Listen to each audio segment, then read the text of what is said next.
الحمدللہ رب العالمین والصلاة والسلام علی سید المرسلین اما بعد فاعوذ باللہ من الشیطان الرجیم بسم اللہ الرحمن الرحیم۔ پڑھیے الصلاة والسلام علیک یا رسول اللہ وعلی آلک واصحابک یا حبیب اللہ، الصلاة والسلام علیک یا نبی اللہ وعلی آلک واصحابک یا نور اللہ۔ میٹھے میٹھے اسلامی بھائیوں اور مدنی چینل کے ناظرین، الحمدللہ عز و جل ہم سب کی خوش بختی ہے کہ آج اللہ کے ایک ایسے ولی کے قدموں میں بیٹھے ہیں کہ جن کا چرچا سارے عالم میں ہے۔ آج بھی پوری دنیا سے جب کوئی کراچی آتا ہے، باب المدینہ کراچی آتا ہے، تو اس کے دل میں ایک تمنا ہوتی ہے کہ میں سید عبداللہ شاہ غازی رحمۃ اللہ تعالی علیہ کے قدموں میں حاضری دوں، ان کے مزار کی زیارت کروں۔ یہ والی باب المدینہ ہیں، اللہ کریم نے انہیں وہ مقام عطا کیا ہے، بلکہ شہر کراچی والوں پر ایک خاص کرم میں نے یہ دیکھا ہے۔ علماء بھی فرماتے ہیں کہ سمندر کے گویا ہر کنارے پر اللہ کا ایک ولی حفاظت کے لیے موجود ہے۔ آج امریکہ کے اندر طوفان آتا ہے، ملینز لوگوں کو شہر خالی کرا لیا جاتا ہے، مگر اللہ نے شہر کراچی کو ان اولیاء کرام کی برکت سے ایسا محفوظ رکھا ہے کہ بڑے بڑے طوفان آئے، بڑے بڑے جناب اعلانات ہوئے۔ چونکہ اسی علاقے میں میرا بھی بچپن گزرا ہے، 1987 کی غالباً بات ہے، جب ایک بڑا اعلان ہوا تھا کہ شہر کراچی میں ایک ایسا طوفان آنے والا ہے جو پورے شہر کو معاذ اللہ وہ ڈوب جائے گا، اور یہ کلفٹن کا ایریا خالی کروا لیا گیا تھا۔ مگر ولیوں کے چاہنے والے کو بڑی امید تھی کہ اسی سمندر کے کنارے عبداللہ شاہ غازی رحمۃ اللہ تعالی علیہ موجود ہیں، ضرور حفاظت ہوگی۔ اللہ کی شان دیکھیں، کہیں یوسف شاہ بابا جلوے لٹا رہے ہیں، بلکہ جزیروں پر جائیں تو بابا بٹ میں بھی اولیاء کرام موجود ہیں۔ یہ اللہ والوں کا ایسا احسان ہے باب المدینہ کراچی پر کہ اللہ نے گویا ایک حصار ہم پر قائم کر دیا ہے۔ اللہ ان کے فیضان سے ہم سب کو مستفیض فرمائے۔ آج ماشاءاللہ سید عبداللہ شاہ غازی رحمۃ اللہ تعالی علیہ کا 1287واں یعنی 1287 عرس منایا جا رہا ہے، یعنی گویا کم و بیش 1300 سال سیدنا عبداللہ شاہ غازی رحمۃ اللہ تعالی علیہ کو دنیا سے پردہ فرمائے ہو چکے ہیں، اور آج بھی ان کا فیضان جاری ہے۔ لوگ بات کرتے ہیں کرسی کی، لوگ بات کرتے ہیں حکومت کی، ذرا غور کیجئے، دنیا کی حکومت، دنیا کی شہرت 2 سال 4 سال 5 سال رہتی ہے، اللہ اکبر 1300 سال گزر گئے ہیں، بابا کے چاہنے والے ساری دنیا میں پائے جاتے ہیں۔ حکومت کہتے کس کو ہے آج دنیا آ کر دیکھ لے، یہ اللہ والوں کی حکومت ہے کہ چاہیں تو اشاروں سے اپنے کایا ہی پلٹ دیں دنیا کی، چاہیں تو اشاروں سے اپنے کایا ہی پلٹ دیں دنیا کی۔ یہ شان ہے ان کے غلاموں کی، سرکار کا عالم کیا ہوگا۔ تو آج انشاءاللہ مختصر سے بیان میں اولیاء کرام کی شان کے بارے میں انشاءاللہ ہم نے سننا ہے۔ اللہ رب العالمین نے اولیاء کرام کا مرتبہ کتنا بلند فرمایا ہے یہ بھی سمجھنا ہے۔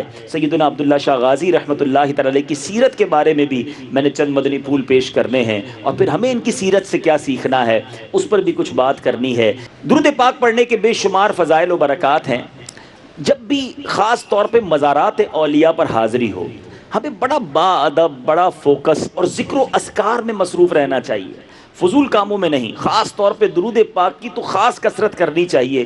یہ درود پاک کیسا وظیفہ ہے کہ دنیا میں بھی کیسا کام آتا ہے اور آخرت میں بھی کیسا کام آنا ہے کہ قیامت کے دن سبحان اللہ واقعہ سنیے، ایمان تازہ ہو جائے گا۔ قیامت کے دن کسی مسلمان کی نیکیاں میزان یعنی ترازو میں ہلکی ہو جائیں گی، تو نبی پاک علیہ الصلوۃ والسلام اپنے دامن سے ایک پرچہ نکال کر نیکیوں کے پلڑے میں رکھ دیں گے، اس سے نیکیوں کا پلڑا اور وزنی ہو جائے گا۔ وہ عرض کرے گا میرے ماں باپ آپ پر قربان، آپ کون ہیں، مجھ پر اتنا بڑا احسان فرمایا۔ تو نبی پاک علیہ الصلوۃ والسلام فرمائیں گے میں تیرا نبی ہوں، اور یہ تیرا وہ درود پاک ہے جو تو نے دنیا میں مجھ پر پڑھا تھا۔ یہ ہے درود پاک، یہاں بھی کام آنا ہے۔ اللہ نے چاہا محشر کے دن نامہ اعمال کے نیکیوں کے پلڑے میں وزنی ہونے کا یہ عمل کرے گا، اب آپ سوچ لیجئے قیامت کے دن کتنی نیکیوں کی حاجت ہے، کتنا نیکیوں کا وزن ہمیں درکار ہے۔ اگر چاہتے ہیں کہ نیکیوں کا پلڑا بھاری ہو جائے تو اس دنیا میں کثرت کے ساتھ درود پاک اپنا معمول بنائیے، مل کر بآواز بلند محبت کے ساتھ درود پاک پڑھ لیجئے۔ صلو علی الحبیب صلی اللہ تعالی علی محمد صلی اللہ علیہ وسلم۔ تو بات چل رہی ہے اولیاء کرام کی، سبحان اللہ، زمانے کے ولی کے قدموں میں بیٹھے ہیں۔ یہ جگہ بھی اتنی پیاری ہے کہ ایسا لگتا ہے کہ بابا کا سایہ ہمارے اوپر ہے۔ سیدنا عبداللہ شاہ غازی رحمۃ اللہ تعالی علیہ کے قدموں میں گویا بیٹھ کر اولیاء کرام کا تذکرہ کر رہے ہیں۔ خدا کا خاص ایک انعام ہے یہ اولیاء اللہ، خدا کا خاص ایک انعام ہے یہ اولیاء اللہ۔ زمانہ جسم ہے اور جان ہے یہ اولیاء اللہ ہیں۔ اللہ والوں کی کیا شان ہے، اللہ اللہ کیے جانے سے اللہ نہ ملے، اللہ والے ہیں جو اللہ سے ملا دیتے ہیں۔ قرآن مجید فرقان حمید میں رب عز و جل ارشاد فرماتا ہے، الا ان اولیاء اللہ لا خوف علیہم ولا هم يحزنون الذین آمنوا وکانوا یتقون۔ ترجمہ کنز الایمان، سن لو، بے شک اللہ کے ولیوں پر نہ کچھ خوف ہے نہ کچھ غم، وہ جو ایمان لائے اور پرہیزگاری کرتے ہیں۔ سبحان اللہ۔ ایک اور جگہ رب تعالی ارشاد فرماتا ہے، ترجمہ کنز الایمان، اولیاء تو پرہیزگار ہی ہیں۔ یعنی اولیاء کون ہوتے ہیں سمجھیے ذرا، ولی کس کو کہا جاتا ہے؟ معلوم ہوا کہ ولی اللہ کے لیے سب سے پہلے ایمان اور پھر تقوی اور پرہیزگاری یہ شرائط کی حیثیت رکھتی ہے، یہ کنڈیشن کی حیثیت رکھتی ہے۔ یاد رہے، کوئی بے دین، فاسق، فاجر یہ اللہ کا ولی نہیں ہو سکتا۔ مفسر شہیر حکیم الامت حضرت مفتی احمد یار خان نعیمی فرماتے ہیں، کوئی کافر فاسق اللہ کا ولی نہیں ہو سکتا۔ اور یہ مانا ہوا کہ اللہ کے اولیاء صرف پرہیزگار لوگ ہیں۔ سبحان اللہ۔ بڑا خوبصورت جملہ علماء نے لکھا کہ اچھی بارگاہ کے لیے اچھے بندے منتخب کیے گئے ہیں۔ ولی کہتے کس کو ہیں ذرا سمجھیے، ولی کہتے ہیں دوست کو۔ تو دوست رب نے کن کو بنایا؟ جو اللہ کے پسندیدہ بندے، متقین، پرہیزگار۔ سبحان اللہ۔ یاد رکھیے ایک اور مقام پر مفسر شہیر فرماتے ہیں، بعض لوگ متقی ہو کر ولی بنتے ہیں اور بعض حضرات ولی ہو کر متقی ہو جاتے ہیں۔ جیسا کہ حضرت مریم رضی اللہ تعالی عنہا، آپ حضرت زکریا علیہ السلام کی بارگاہ میں جب 4 سال کی عمر میں پہنچی، تقوی اختیار نہیں کیا تھا مگر ولیہ بن گئیں۔ حضرت آدم علیہ السلام پیدائش سے پہلے متقی نہ بنے تھے لیکن خلیفۃ اللہ بنا دیے گئے۔ یہ اللہ کی عطا ہے، اللہ جسے چاہے عطا فرمائے۔ میرے بیچ اسلامی بھائیوں، مگر ایک بات یاد رہے، ولی کبھی شریعت سے نہیں ٹکراتا، نہ ہی اس کی مخالفت کرتا ہے، بلکہ گناہ تو دور کی بات، شک و شبے والی چیزیں بھی اس کے قریب نہیں آتی۔ اب آئیے، بڑی خوبصورت حدیث بخاری شریف کی حدیث ہے، اولیاء کرام کا کیا مرتبہ ہے، ان کا کیلیبر، ان کا اسٹیٹس اللہ کی بارگاہ میں کیا ہے۔ بعض لوگ بڑا نارمل سمجھتے ہیں، ارے اللہ والوں کا مقام دیکھو۔ سرور کائنات علیہ السلام ارشاد فرماتے ہیں، اللہ عز و جل ارشاد فرماتے، یعنی یہ حدیث قدسی ہے کہ میرا بندہ فرائض کی ادائیگی کے ذریعے جتنا میرا قرب حاصل کرتا ہے اس کی مثل کسی دوسرے عمل سے حاصل نہیں کرتا۔ اور ایک روایت میں یوں ہے کہ میرا بندہ کسی ایسی شے سے میرا قرب حاصل نہیں کرتا جو فرض کو ادا کرنے سے زیادہ پسند ہو، اور میرا بندہ نوافل کی کثرت سے میرے قریب ہوتا رہتا ہے۔ یاد رکھیے، اللہ کے قریب ہونا ہے، نبی پاک طریقہ بتا رہے ہیں، پہلے فرض پابندی کے ساتھ، پھر نوافل کی کثرت۔ نماز پڑھے نا، نوافل پڑھے نا اور کہیں جناب میں اللہ کے قریب ہوں، وہ بندہ رب کے قریب نہیں ہو سکتا۔ اب آگے آقا فرماتے ہیں کہ رب فرما رہا ہے، جب بندہ نوافل کی کثرت کر کے میرا قرب حاصل کرتا ہے، یہاں تک کہ میں اس کو اپنا محبوب بنا لیتا ہوں۔ اللہ، رب محبوب بنا لیتا ہے۔ پھر کیا ہوتا ہے سنو، جب میں اسے محبوب بنا لیتا ہوں، میں اس کا کان بن جاتا ہوں جس کے ذریعے وہ سنتا ہے، میں اس کی آنکھ ہو جاتا ہوں جس سے وہ دیکھتا ہے، اور میں اس کا ہاتھ بن جاتا ہوں جس سے وہ پکڑتا ہے، اور میں اس کا پاؤں بن جاتا ہوں جس سے وہ چلتا ہے۔ اگر وہ مجھ سے مانگے میں اسے ضرور دیتا ہوں، اور اگر مجھ سے پناہ طلب کرے تو میں اسے پناہ دیتا ہوں۔ ذرا غور کیجئے، رب کا قرب اتنا مل جاتا ہے کہ اب انوار الہی اس کے ساتھ ہو جاتے ہیں، وہ رب کے نور سے دیکھتا ہے، وہ رب کے نور سے چلتا ہے، اللہ والوں کا مرتبہ اس قدر بلند ہو جاتا ہے۔ میرے میٹھے اور پیارے اسلامی بھائیوں، اب اس کی ایک دو مثالیں بھی سمجھ لیجئے۔ اللہ کے نور سے دیکھنا ہو تو کیسا ہوتا ہے، رب کے نور کی طاقت کیسی انہیں مل جاتی ہے۔ امیر المومنین فاروق اعظم رضی اللہ تعالیٰ عنہ، سبحان اللہ، میں نبی پاک کی بات نہیں کر رہا، میرے آقا کے غلاموں کے ایک دو واقعات سناتا ہوں، ایمان تازہ ہو کہ رب جب کسی کو اپنا بنا لے پھر ان کا مرتبہ کیسے ہو جاتا ہے۔ فاروق اعظم رضی اللہ تعالیٰ عنہ کی بارگاہ میں عرض کی گئی، حضور دریائے نیل جو ہے یہ مصر کے لوگوں کی ایک عجیب روایت ہے کہ سال میں ایک لڑکی کو تیار کر کے زیب و زینت کروا کر دریا کے حوالے کرتے ہیں، حوالے نہ کریں تو دریا جاری نہیں ہوتا، دریا اب کم ہوتا جا رہا ہے۔ میں نے لوگوں کو، اس زمانے کا گورنر کہتا ہے، میں نے لوگوں کو منع کر دیا ہے کہ اسلام میں اس روایت کی کوئی گنجائش نہیں ہے۔ حضرت عمر نے فرمایا تم نے بالکل ٹھیک کیا۔ اس نے عرض کہا حضور بات یہ ہے کہ دریا کا پانی کم ہوتا جا رہا ہے، اب اگر دریا جاری نہ ہوا تو لوگوں کا کہیں اعتقاد کمزور نہ ہو جائے۔ اللہ اکبر، حضرت عمر کی اتھارٹی دیکھیے، رب کی بارگاہ میں مقام دیکھیے۔ حضرت عمر نے ایک رکعہ لکھ کر دیا، خود نہیں گئے، دریا کے نام پر ایک خط دے دیا، فرمایا جاؤ اس خط کو، اس رکے کو دریائے نیل میں ڈال دینا۔ اس رکے میں کیا لکھا تھا کہ اگر اے دریائے نیل، اے دریائے نیل، اگر تو اپنی مرضی سے چلتا ہے تو بے شک خشک ہو جا، اور اگر اللہ تبارک و تعالیٰ کی مرضی سے چلتا ہے، رب کے حکم سے چلتا ہے، تو میں اللہ تعالیٰ سے دعا کرتا ہوں کہ وہ تجھے جاری فرما دے۔ وہ رکا ڈالا گیا، دریائے نیل میں لبا لب طغیانی آ گئی، پانی بڑھتا چلا گیا۔ وہ دن ہے، آج کا دن ہے، دریائے نیل ہزاروں سینکڑوں سال گزر گئے، وہ جاری و ساری ہے، کبھی خشک نہیں ہوا۔ جبھی تو شاعر کہتے ہیں چاہیں تو اشاروں سے اپنے کایا ہی پلٹ دیں دنیا کی، یہ شان ہے ان کے غلاموں کی، سرکار کا عالم کیا ہوگا۔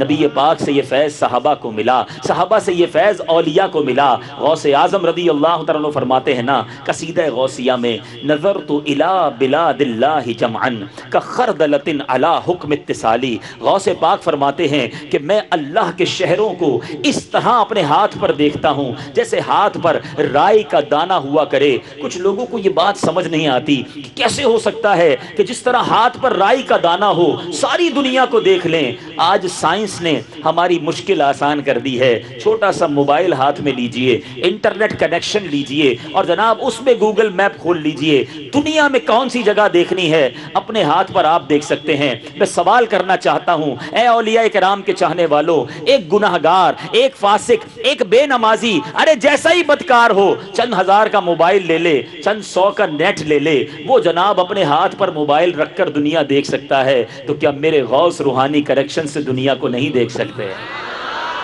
اصل بات جو ہے وہ اعتقاد کی ہے۔ میں اپنی بات نہیں کر رہا، میں قرآن سنا رہا ہوں، میں حدیث سنا رہا ہوں کہ اللہ نے یہ مرتبہ اپنے ولیوں کو دیا ہے۔ بہرحال میرے میٹھے اسلامی بھائیوں، اور آگے چلتے ہیں۔ اب ایک حدیث سنیے، اولیاء اللہ کا مرتبہ جتنا زیادہ دل میں آپ کی محبت بڑھے گی، جب بھی ان کے مزار پر حاضری دو گے، جب بھی ان کی بارگاہ میں جاؤ گے، دل اور محبت سے جھک جائے گا۔ آپ کی جو اولیاء کرام سے محبت ہے اس میں مزید اضافہ ہوگا۔ جس نبی کا کلمہ پڑھا ہے وہ آقا علیہ الصلوۃ والسلام فرماتے ہیں، اور اس حدیث کے راوی سیدنا عمر فاروق رضی اللہ تعالیٰ عنہ ہیں۔ میرے آقا علیہ الصلوۃ والسلام فرماتے ہیں بے شک اللہ عز و جل کے کچھ ایسے بندے ہیں کہ نہ وہ نبی ہیں نہ شہید، لیکن قیامت کے دن اللہ عز و جل کی طرف سے ان کو ملنے والے رتبے پر شہداء اور انبیاء بھی رشک کریں گے۔ ایسا رتبہ۔ ایک شخص نے عرض کی حضور ہمیں ان کے اعمال کے بارے میں بتائیے تاکہ ہم بھی ان سے محبت کریں۔ نبی پاک علیہ الصلوۃ والسلام نے ارشاد فرمایا یہ وہ لوگ ہیں جو بغیر کسی رشتہ داری اور لین دین کے محض اللہ عز و جل کی رضا کے لیے ایک دوسرے سے محبت کریں گے۔